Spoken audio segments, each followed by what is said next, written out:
વિક્રાંત મેસીની બોલિવૂડ જગતથી નિવૃત્તિની જાહેરાત, કહ્યું હવે સારો પતિ, પિતા અને દીકરો બનીશ. વિક્રાંત મેસી એવા કલાકારોમાંથી એક છે જેણે પોતાના દમદાર અભિનય, સમર્પણ અને સખત મહેનતના આધારે ઇન્ડસ્ટ્રીમાં નામ બનાવ્યું છે. વિક્રાંતે ટીવીથી લઈને ફિલ્મો સુધી મજબૂત છાપ છોડી છે. આજે તેની ગણતરી ઇન્ડસ્ટ્રીના ટેલેન્ટેડ સ્ટાર્સમાં થાય છે, પરંતુ હવે કારકિર્દીની ટોચ પર વિક્રાંત મેસીએ તેની સોશિયલ મીડિયા પોસ્ટ દ્વારા ચાહકોને આશ્ચર્યચકિત કરી દીધા છે. અભિનેતાએ અચાનક ઇન્ડસ્ટ્રીમાંથી બ્રેક લેવાની જાહેરાત કરી છે. વિક્રાંત કહે છે કે હવે હું એક સારા પતિ, પિતા અને પુત્ર બનવા પર ધ્યાન આપીશ. અભિનેતાએ કહ્યું કે આપણે હવે છેલ્લી વાર 2025માં મળીશું. વિક્રાંતે પોસ્ટમાં લખ્યું, હેલો, છેલ્લા કેટલાક વર્ષો ઘણા સારા રહ્યા.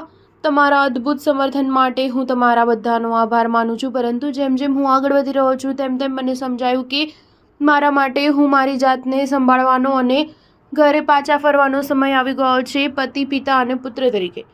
અને અભિનેતા તરીકે પણ વિક્રાંતે આગળ લખ્યું કે આવનારા 2025માં આપણે એકબીજાને છેલ્લી વાર મળીશું. છેલ્લી 2 ફિલ્મો અને ઘણા વર્ષોની યાદી, દરેક વસ્તુ અને વચ્ચે જે બન્યું તે માટે ફરીથી તમારો આભાર. તે માટે હું હંમેશા તમારો આભારી રહીશ. સ્ટાર ન્યૂઝ 7 હંમેશા સચ્ચાઈની સાથે.